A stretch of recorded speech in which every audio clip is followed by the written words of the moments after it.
comes to growing corn, you can have some problems, one being spindly stalks, the other can be corn smut. And that is what this is, corn smut. Corn smut is the result of a couple of different possible factors in your corn patch.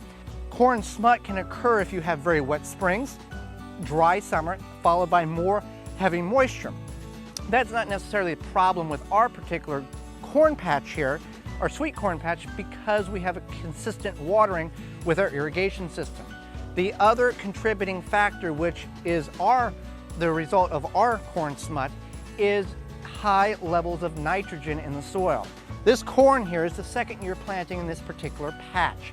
That is a no-no, and we thought we could get away with it simply because we built the soil 2 years ago, planted last year, had a phenomenal crop, came back, did a little more, added more nitrogen, and planted again.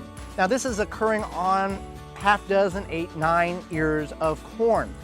Other ears of corn in this bed of heirloom variety is perfectly fine. There's nothing wrong with it. But the reason it happens is because of a high level of nitrogen. The first year we built the soil, we had a 25-32 nitrogen percentage in our fertilizer, organic fertilizer, and this year we did that same high level of nitrogen again. That's what is occurring with our corn smut. Now, in some ethnicities and groupings, Hispanics for one of them, this is a delicacy and can be cooked and is edible to them.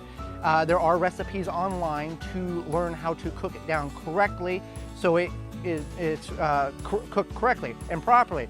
If you see this occurring on your corn, remove it immediately, because as it continues to grow, these can pop and cast their spores onto other ears, neighboring ears, and affect them as well. You do not want to compost this as well. You want to get rid of it, throw it in the trash, whatever the case is, but you don't want to compost this.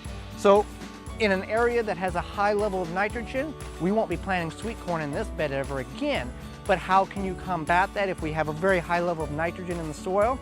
Well, you can come back next year and plant greens such as lettuces, kale, Swiss chard, something of the greens family, because nitrogen is the element that is needed to create green foliage, and those are all green, and you can get very elaborate and very healthy green plants. And you might have to plant that several years in a row in order to bring that nitrogen level back down to more of a normal level consistent with other areas of your garden. So corn smut, it is edible, it doesn't look appealing, get it removed if you see it, because it can spread to other ears of corn, and it's most likely because you have a high level of nitrogen in your soil.